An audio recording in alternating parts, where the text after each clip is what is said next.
Hello everybody, welcome back to my channel. कैसे हैं आप सब लोग? आई होप आप लोग सब अच्छे होंगे। दोबारा से मैं नया वीडियो लेके आ गई हूँ आप लोगों के सामने। एंड ये पार्ट 2 है, जो हमने लास्ट सीरीज स्टार्ट करी है उसका ये पार्ट 2 है। एंड अगर आप लोग ये फर्स्ट टाइम वीडियो देख रहे हैं तो आपको लग रहा होगा कि कौन सी सीरीज़ है, तो let me explain to you. 2022 जनवरी में जो यूजीसी नेट का एग्ज़ाम हुआ है, एंड एग्ज़ाम भी कौन सा, जो पेपर कोड 55 जो था लेबर वेलफेयर का, वो हम लोग डिस्कस कर रहे हैं। तो उस एग्ज़ाम, उस पेपर का एनालिसिस मैं 2 कैटेगरीज में डिवाइड करके करूँगी। पहली कैटेगरी में हम वीडियोस करेंगे जिसमें हम केवल क्वेश्चंस कौन से आए थे उस एग्ज़ाम में और उसके आंसर्स क्या हैं वो डिस्कस करेंगे, ताकि आप हर चीज़ जंबल ना हो जाए और आपको कन्फ्यूजन ना हो। एंड उसके बाद जब पेपर कंप्लीट हो जाएगा, उसके बाद हम जो second category of videos start करेंगे, उसमें हम उस पेपर में जिन टॉपिक्स से क्वेश्चंस पूछे गए हैं उन टॉपिक्स को समझने का ट्राई करेंगे, पढ़ेंगे। तो कुछ न्यू टॉपिक्स हैं उसको भी मैं आपको एक्सप्लेन करती चलूँगी। एंड अगर ओल्ड टॉपिक्स हैं और मुझे लगता है कि वो एक्सप्लेन करने वर्दी हैं, like they are worth explaining, तो मैं उनको भी एक्सप्लेन करूँगी। एंड लास्ट वीडियो में हमने, जो इससे पहले वाला वीडियो है जिसका लिंक मैं डिस्क्रिप्शन बॉक्स में दे दूँगी, उसमें हमने क्वेश्चन 1 से क्वेश्चन 25 तक डिस्कस करे थे, और इस वीडियो में हम लोग 26 ऑनवर्ड्स डिस्कस करेंगे। एंड फिर से याद दिला दूँ, ये है यूजीसी नेट जनवरी 22 में जो एग्ज़ाम हुआ है। एंड एग्ज़ाम कौन सा, पेपर कोड 55 जो कि है लेबर वेलफेयर, उसका एनालिसिस है। So without wasting much time, let get started. And हाँ, वीडियो को स्टार्ट करने से पहले अगर आपको ये वीडियो पसंद आती है, अगर आप लोग मेरे चैनल पे न्यू हैं, तो मेरी वीडियो को ज़रूर लाइक कर दीजिएगा, मेरे चैनल को सब्सक्राइब कर दीजिएगा, एज वेल एज अपने फ्रेंड्स के साथ शेयर भी कर दीजिएगा। अगर आपको कोई वीडियो में आपको कुछ लगता है, अपना फीडबैक आप दे सकते हैं कि मैं कहाँ इम्प्रूव करूँ या कौन से टॉपिक्स लेके आऊँ, तो प्लीज़ मुझे फीडबैक में कमेंट्स में अपने फीडबैक ज़रूर दीजिएगा। और मुझे अच्छा लगता है आपके कमेंट्स पढ़ना, और मैं कोशिश करती हूँ कि आपके जो भी क्वेरीज हैं या जो भी कमेंट्स हैं उसको मैं रिप्लाई कर सकूं, और मैं मोस्टली कर देती हूं रिप्लाई। तो मैं चाहती हूँ कि आप इस वीडियो का या इससे पहले जो भी आपने वीडियोस देखी हैं उसके फीडबैक कमेंट सेक्शन में ज़रूर दें। So let get started. So 26 question is, when workers remain in their place of work but they stop work for a brief period of a few minutes or few hours, it is called। तो अगर ये strikes के बारे में बात हो रही है, एंड इससे पूछा गया है कि अगर जो वर्कर्स हैं वो अपने प्लेस ऑफ वर्क में तो जाते हैं, अगर फैक्ट्री में काम कर रहे हैं तो वहाँ तो जा रहे हैं, लेकिन वो कुछ ब्रीफ पीरियड के लिए, एक छोटे कार्यकाल के लिए वो अपना काम करना बंद कर देते हैं। अब वो कुछ घंटों का भी हो सकता है टाइम पीरियड, कुछ मिनट्स का भी हो सकता है। तो ऐसी स्ट्राइक्स को क्या बोला जाता है, ये पूछा गया है। तो आंसर इसका होगा क्विकी स्ट्राइक्स। जब कामगार अपने कार्यस्थल पर हो परंतु कुछ मिनटों अथवा कुछ घंटों तक की अवधि के लिए कार्य को रोक दिया हो, तो ये कहलाता है quickie strike. Which one of the following is not sub processes of collective bargaining negotiation according to Walton and McCarthy? तो वॉल्टन एंड मैकर्सी के अकॉर्डिंग कलेक्टिव बार्गेनिंग का इनमें से कौन सा, कलेक्टिव बार्गेनिंग नेगोशिएशन का इनमें से कौन सा सब प्रोसेस नहीं है? तो आंसर क्या हो जाएगा? ऑप्शंस दिए हैं, distributive bargaining, integrative bargaining, inter organizational bargaining and concessional bargaining. तो आंसर हो जाएगा कंसेशनल बार्गेनिंग। मैंने इससे रिलेटेड वीडियो ऑलरेडी अपलोड करा हुआ है मेरे चैनल पे, एंड अब वहाँ से आप उस वीडियो को देख के समझ सकते हैं। अदरवाइज मैं इस पर्टिकुलर टॉपिक को अगेन जब दूसरी कैटेगरी के वीडियो स्टार्ट होंगे तो एक्सप्लेन करूँगी पक्का।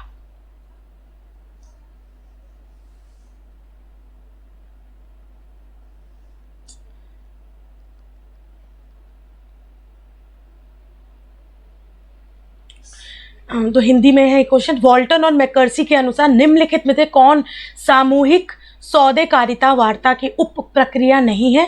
वितरणात्मक सौदेकारिता, समकालिक सौदेकारिता, अंततः संगठनात्मक सौदेकारिता एंड अनुदानात्मक सौदेकारिता। तो आंसर हो जाएगा concession bargaining. And I hope मैं हिंदी प्रोनाउंसिएशन में थोड़ा सा इम्प्रूव कर रही हूँ। अगर इम्प्रूव करूँगी तो प्लीज़ उस चीज़ को एक बार कमेंट सेक्शन में ज़रूर बताइएगा। आई नो बहुत ज़्यादा टफ हिंदी है, तो ऑब्वियसली थोड़ा सा प्रॉब्लम होता है, and you can understand. And मैं कोशिश कर रही हूँ कि जितनी शुद्ध हिंदी बोल सकूँ, गलत ना बोलूँ, मैं बहुत कोशिश करती हूँ। Scheduled employment referred to in section 12 of the Payment of Bonus Act 1965 means the scheduled employment stated in which of the following legislation। तो अगर हम पेमेंट ऑफ बोनस एक्ट की बात करें तो पेमेंट ऑफ बोनस एक्ट का video भी already uploaded है मेरे चैनल पे, आप ज़रूर देखिएगा। तो उस एक्ट में स्केड्यूल्ड एम्प्लॉयमेंट का जिक्र हुआ है। तो उस एक्ट में जो स्केड्यूल्ड एम्प्लॉयमेंट का जिक्र हुआ है, तो वो स्केड्यूल्ड एम्प्लॉयमेंट किस लेजिस्लेशन की तरफ इशारा कर रही है। मतलब कि अगर बोनस एक्ट में कोई स्केड्यूल्ड एम्प्लॉयमेंट दी गई है या बताई गई है, तो ऐसा उसमें बोला गया होगा कि ये जो स्केड्यूल्ड एम्प्लॉयमेंट है it is same as mentioned in this act. तो वो कौन सा एक्ट है? तो अगर स्केड्यूल एम्प्लॉयमेंट का जिक्र होता है तो ये बहुत ही कॉमन सा टर्म है जो मिनिमम वेजेस एक्ट में यूज़ होता है।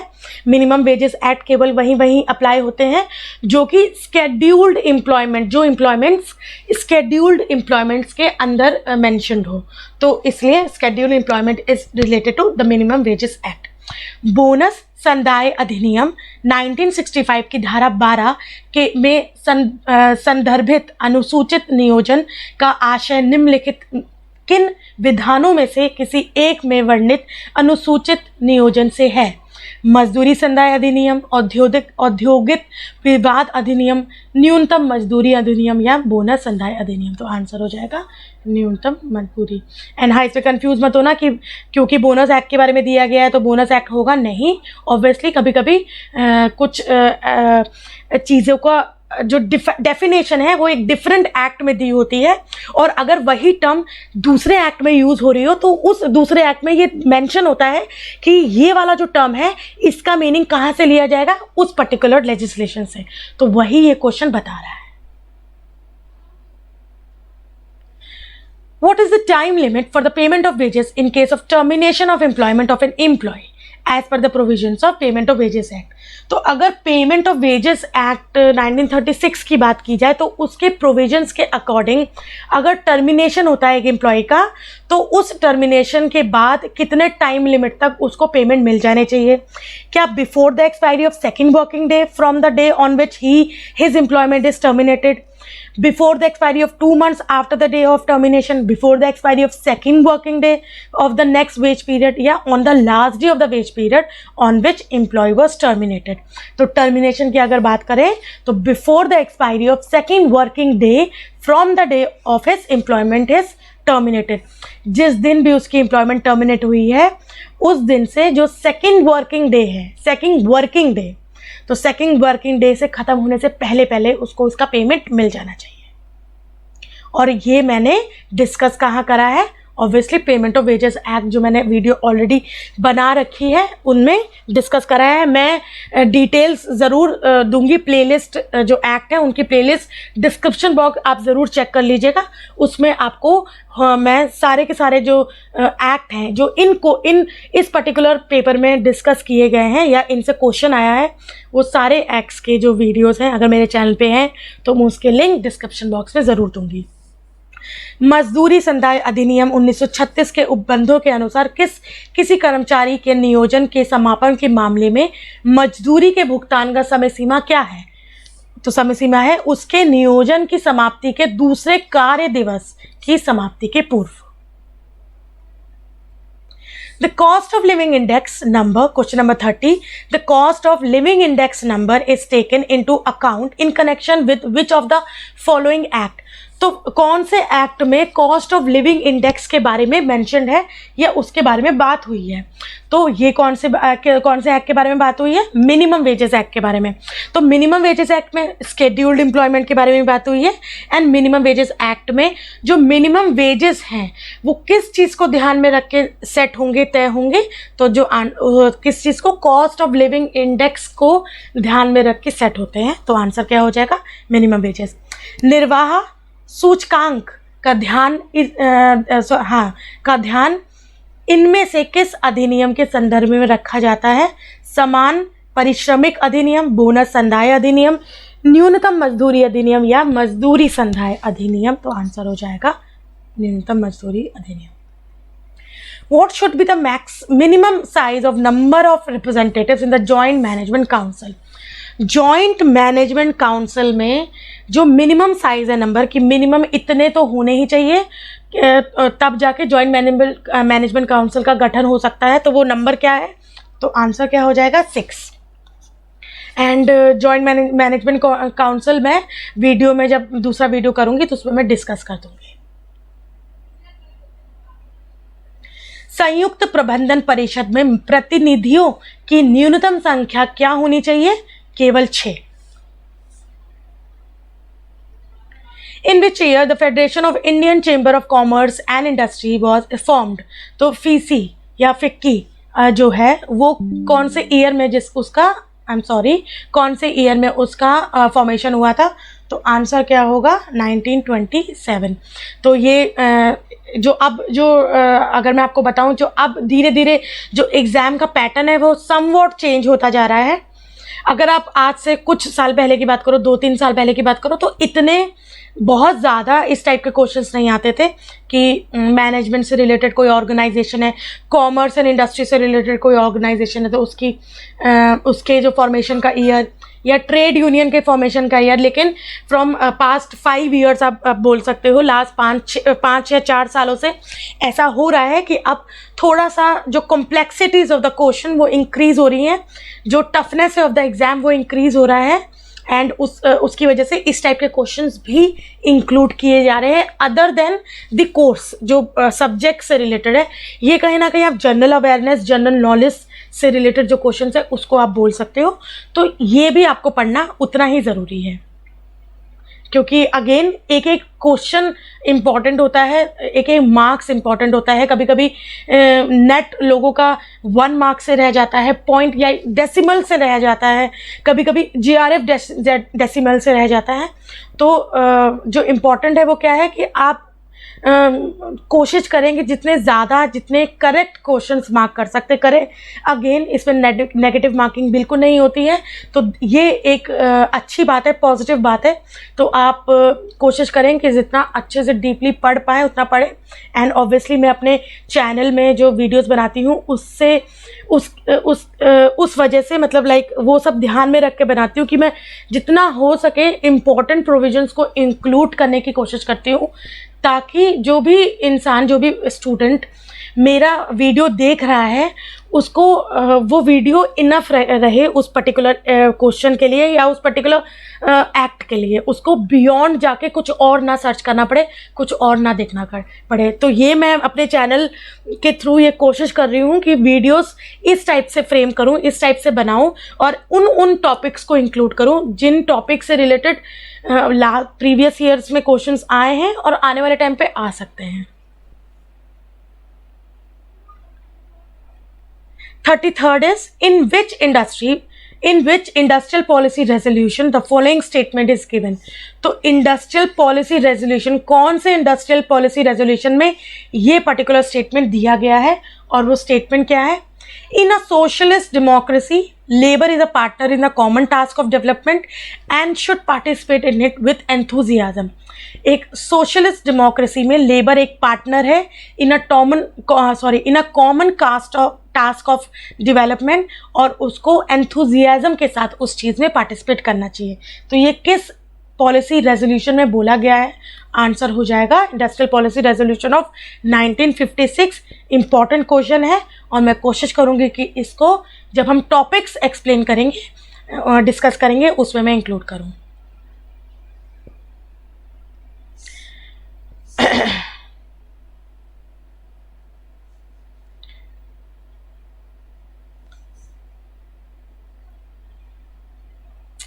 किस औद्योगिक नीति में निम्नलिखित कथन का संकल्प दिया गया है?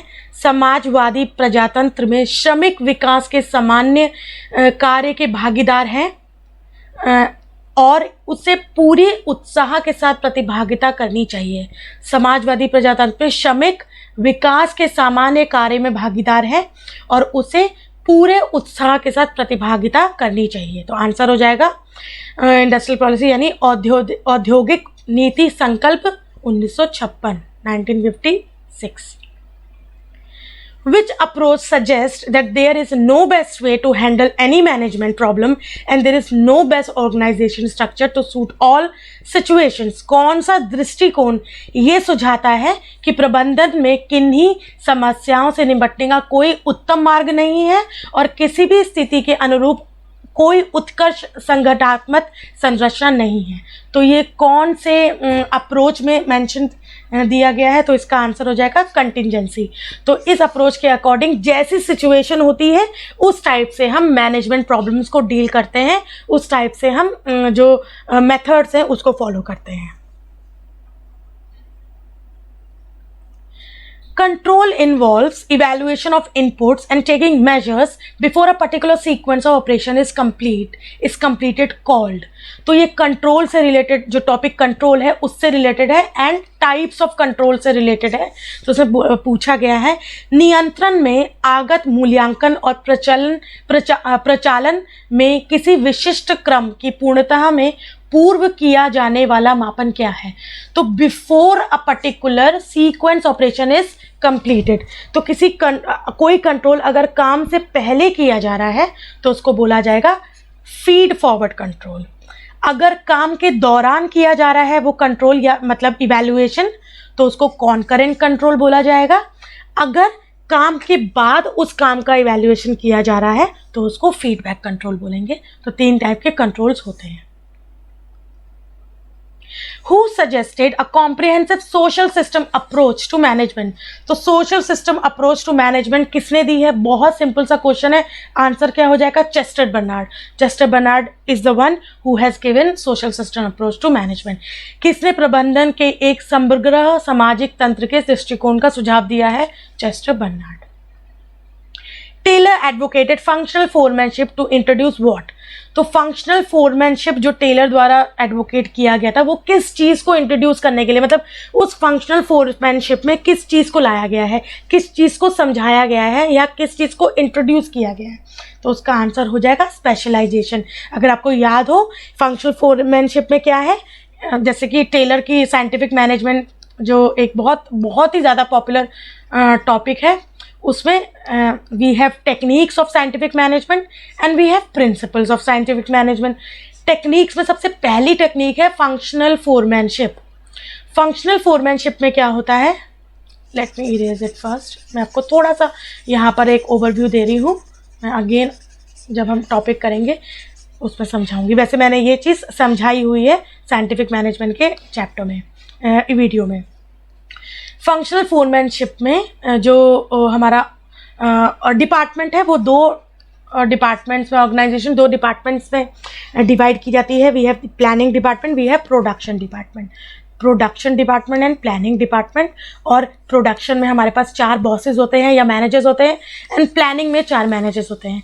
तो ये जो फंक्शनल फोरमैनशिप है जो एक which is one of the technique of scientific management, इसके द्वारा जो टेलर था उसने स्पेशलाइजेशन को इंट्रोड्यूस किया था या एडवोकेट किया था, स्पेशलाइजेशन के को एडवोकेट किया था या इंट्रोड्यूस किया था।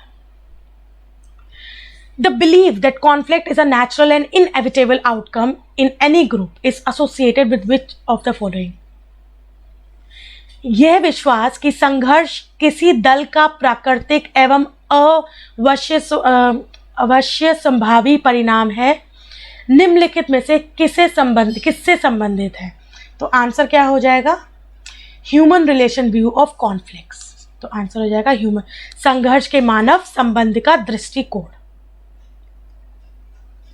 Explaining motivation as a psychological process, which of the following suggests that performance leads to satisfaction?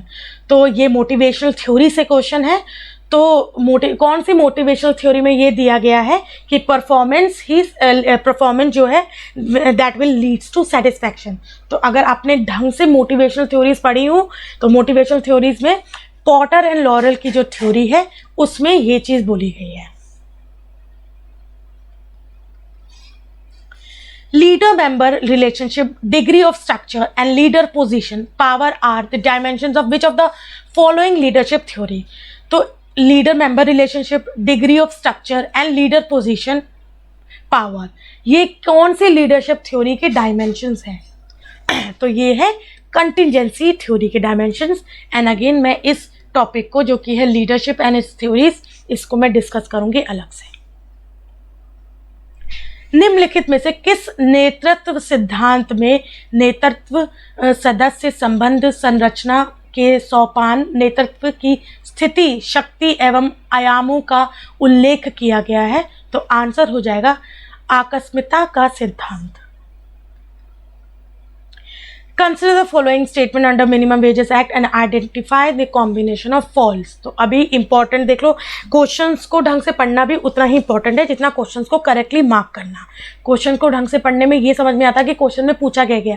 कभी कभी ट्रू चीज़ें पूछी जाती है और हम कुछ और सोच के फॉल्स लगा जाते हैं, लेकिन मोस्टली जैसे क्या होता है, यहाँ पर फॉल्स स्टेटमेंट पूछी गई है, जनरली ट्रू स्टेटमेंट पूछी जाती हैं। तो ये कन्फ्यूजन मत रखना, अच्छे से क्वेश्चन पढ़ना, उसके बाद आंसर देना। अभी मिनिमम वेजेस एक्ट के अकॉर्डिंग हमको ये जितनी भी स्टेटमेंट्स है इसको पढ़ना है, और जो गलत स्टेटमेंट है, कॉम्बिनेशंस ऑफ गलत मतलब कि किन्हीं कोई दो स्टेटमेंट्स रॉन्ग है उसको मार्क करना है, एंड ना कि ट्रू स्टेटमेंट्स को। तो ये ध्यान में रखना। तो पहले हम पढ़ लेते हैं, फिर देखते हैं कि कौन सी स्टेटमेंट्स गलत है। In relation to any scheduled employment, the only state government is deemed to be appropriate government. A person who engages workers through other person, like a contractor, is not deemed to be an employer. Wages does not include the value of any house accommodation but include house rent allowance. And scheduled employment means employment specified in this schedule under the act. अब अगर हम इसको smartly mark करें तो सबसे पहला जो statement है जो हमारे ध्यान में आता है, जो करेक्ट है, वो क्या है? scheduled employment means scheduled employment specified under the act। तो हाँ, ये बिल्कुल करेक्ट स्टेटमेंट है, तो डी एकदम करेक्ट है। तो ऐसे ऑप्शंस जहाँ पर डी रॉन्ग में दिया गया है वो स्ट्रेट अवे एलिमिनेट हो जाएंगे। ठीक है, हमारे पास अब क्या बचे? First and third. अब हम इन दोनों को देखते हैं। तो ए तो दोनों में कॉमन है, तो दैट मीन्स कि ए इज द रॉन्ग वन। तो अब हमको ए नहीं देखना, अब हमको पढ़ना है बी और सी में से देखना है कि कौन सा गलत है। तो बी में क्या लिखा है? Person who engages worker through other person, ऐसा पर्सन जो इंगेज करता है किसी दूसरे पर्सन को, मतलब एम्प्लॉयज़ को इंगेज करता है, जैसे कॉन्ट्रैक्टर, तो वो एक क्या है? एम्प्लॉयर नहीं माना जाएगा। तो ये एक रॉन्ग स्टेटमेंट है। और सी जो है, wages does not include value of house accommodation, लेकिन एचआरए इंक्लूड करते हैं, तो बिल्कुल राइट है। मिनिमम वेजेस एक्ट के अंदर वेजेस में एचआरए इंक्लूड होता है, तो ये ध्यान में रखना। तो इसका आंसर हो जाएगा, एक second, okay,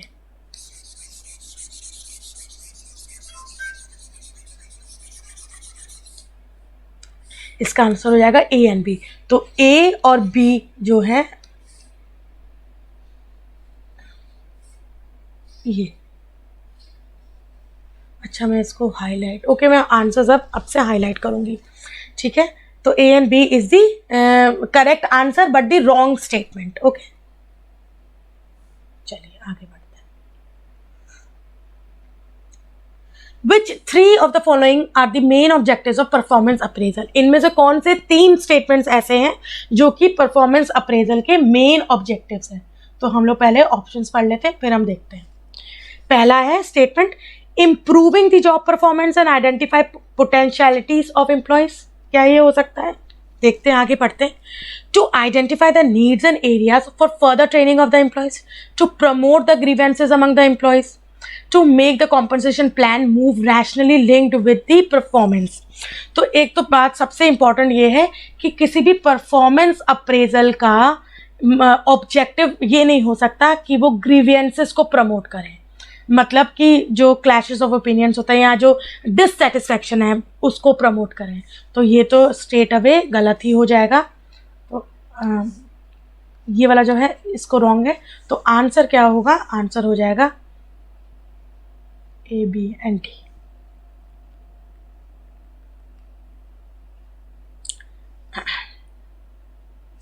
Consider the statements in connection with the deductions which may be made from wages under the provision of Payment of Wages Act। तो Payment of Wages Act में जो डिडक्शंस दिए हैं वो इसमें भी दिए हुए हैं, तो हमको मार्क करना है कि कौन कौन से डिडक्शंस हैं और कौन कौन से नहीं हैं। तो basically payment of wages act में जो भी डिडक्शंस दिए हैं उनको याद करते हुए हमने यहाँ पर मार्किंग करनी है कि यहाँ पर कौन से दिए हैं। तो पहले हम देख लेते हैं कि कौन कौन से इसमें दिए हुए हैं, फिर हम मार्क करेंगे। पहला है deduction for the absence from the duty, deduction for house accommodation supplied by the employer, deduction for payment to cooperative societies as approved by the appropriate government, deduction for payment of employee welfare fund, and deduction made with written authorization to the employed person for contribution to the Prime Minister's National Relief Fund। तो इसमें से कौन सा statement correct है, कौन से deduction दिए गए हैं। तो अगर मैं मार्क करूं तो ए डिडक्शन है, बी डिडक्शन है, सी डिडक्शन है और ई डिडक्शन है। तो इसका जो आंसर होगा, answer would be A, B, C and ई।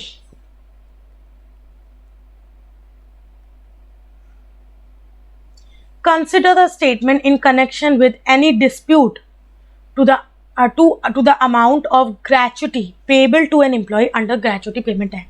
तो Gratuity Payment Act के अंदर जो अमाउंट पेबल होता है ग्रेचुटी का, उस पेबल अमाउंट से रिलेटेड अगर कोई डिस्प्यूट है तो उस डिस्प्यूट से रिलेटेड कुछ स्टेटमेंट्स दी हुई हैं। हमको क्या करना है, हमको वो स्टेटमेंट्स पढ़नी है, फिर हमको करेक्ट स्टेटमेंट कौन सी है वो मार्क करना है। तो पहले हम स्टेटमेंट्स पढ़ लेते हैं। If the amount of gratuity payable by an employer is not paid by the employer within the specified period, तो dispute बेसिकली इसका जो क्वेश्चन का मतलब है कि ग्रेचुटी पेमेंट से रिलेटेड जो डिस्प्यूट है वो कैसे रेज हो सकता है, डिस्प्यूट कैसे आ सकता है, डिस्प्यूट कैसे क्रिएट हो सकता है। तो पहला डिस्प्यूट कैसे क्रिएट हो सकता है, अगर जो भी एम्प्लॉयर है जिसको ग्रेचुटी देनी है वो ग्रेचुटी नहीं देता है तो हो सकता है, ऑब्वियसली सही बात है।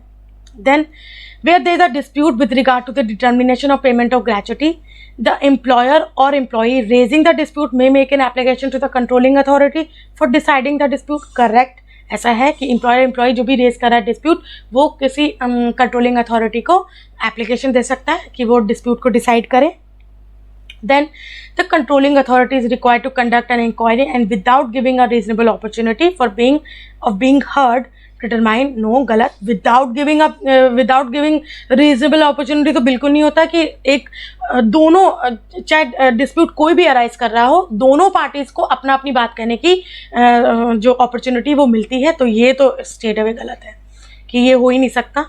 The controlling authority shall direct the employer to pay such amount as reduce by the amount already deposited. तो ये भी सही है एंड ऑब्वियसली डी भी सही होगा। तो आंसर क्या होगा, आंसर वो होगा जिसमें सी ऑप्शन नहीं होगा बेसिकली, क्योंकि सी इज द रॉन्ग वन और हमको करेक्ट करना है। इसमें सी है, इसमें सी है, इसमें सी है, ए में सी नहीं है, तो आंसर यही होगा। तो कभी कभी इस टाइप से भी हमको मार्क करना आना चाहिए।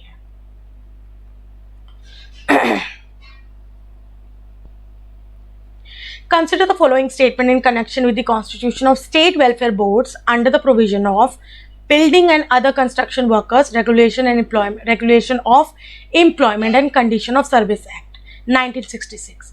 The State Building and Other Construction Workers Welfare Board shall be the body corporate having perpetual succession. The board shall consist of a chairman to be nominated by the state government. Not exceeding 15 members may be appointed by the state government as the member of the board. The board shall include an equal number of members representing state, employer and building workers. At least one member of the board shall be a woman. तो इसमें से कौन सा correct statement है वो देखना है हमको। तो करेक्ट स्टेटमेंट कौन सा हो जाएगा, एक minute, let me figure out. Okay, तो इसका जो आंसर है वो है, जो बी स्टेटमेंट है वो रॉन्ग है और इसका जो आंसर है वो है ए, सी, डी एंड ई। और ये वाला जो एक्ट है मैं ऑलरेडी करवा चुकी हूँ एंड डिस्क्रिप्शन बॉक्स में मैं इसका लिंक ज़रूर दे दूँगी, तो वहाँ से जाके एक बार इसको देख ज़रूर लीजिएगा, समझ लीजिएगा। Name 3 important reasons in the role of selection for organizational effectiveness. Work performance and the willingness to work. Skilled employees in the organization, cost incurred in recruiting and hiring personnel, and involvement of representatives of union. Correct, choose the correct one. तो इसका Hindi version देख लेते हैं। संगठन की प्रभावोपादता की हेतु चयन। I am very bad with these big words of Hindi, so please मुझे स्पेयर कर दीजिएगा। और आई एम रियली सॉरी, जो भी हिंदी वाले हैं ऑब्वियसली उनको अच्छे से पढ़ने में आ रहा होगा और मैं नहीं पढ़ पा रही हूँ, तो दिस इज़ माई बैड। मैं इस चीज़ के लिए कोई वो नहीं है कि मुझे नहीं आती, तो मुझे खुशी है। Obviously it is not the right thing कि आपको अपनी भाषा नहीं आती है, but yet I am improving. मैं कोशिश कर रही हूँ कि जितनी अच्छे से पढ़ पाऊँ उतने अच्छे से पढ़ूँ। के हेतु चयन की भूमिका में 3 महत्वपूर्ण कारणों का नाम। तो जब सिलेक्शन होता है तो मतलब ऑर्गेनाइजेशनल इफेक्टिवनेस, एक सेकेंड, स्क्रॉलिंग में थोड़ी सी दिक्कत आती है। जब ऑर्गेनाइजेशनल इफेक्टिवनेस की बात आती है तो जब सिलेक्शन होता है उसमें सिलेक्शन के 3 इंपॉर्टेंट रीजंस क्या हो सकते हैं, तो हमको वो बताना है। तो 3 इंपॉर्टेंट रीजंस क्या होंगे? Work performance and willingness to perform. Obviously किसी एम्प्लॉय का वर्क परफॉर्मेंस अच्छा होना चाहिए, काम करना आना चाहिए उसको, मतलब उसके अंदर ये विल पावर होनी चाहिए कि वो वर्क कर रहा है। स्किल जो होती है वो बहुत इंपॉर्टेंट चीज़ है। And cost incurred in recruiting and hiring personals. तो आंसर क्या हो जाएगा? ए, बी एंड सी।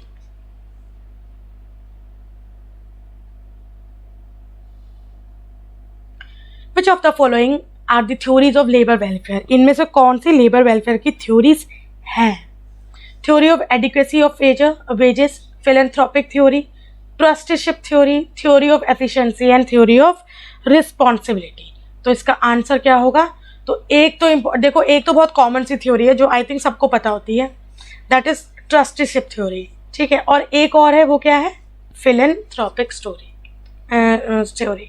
तो आंसर क्या हो जाएगा? B and C.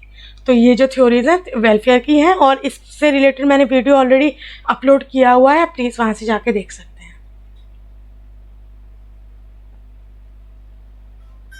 Which of the following statements are correct so far as the provision of Employee Provident Fund and Miscellaneous Provisions Act 1942?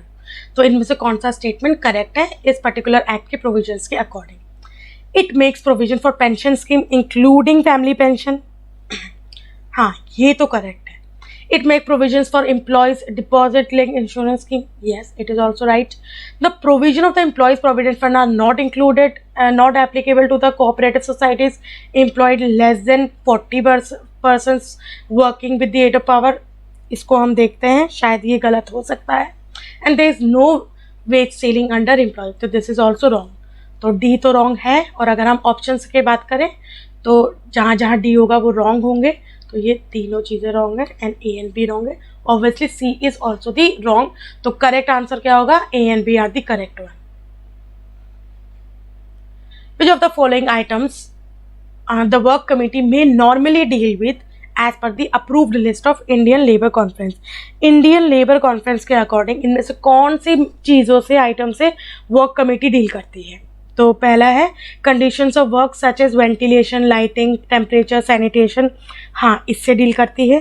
Then safety and accident prevention, occupational diseases, protective equipments, हाँ इससे भी deal करती है। Bonus and profit sharing, नहीं इससे deal नहीं करती। But adjustment of festival and national holidays. तो आंसर क्या हो जाएगा इसमें? ए, बी एंड डी, इससे डील करती है।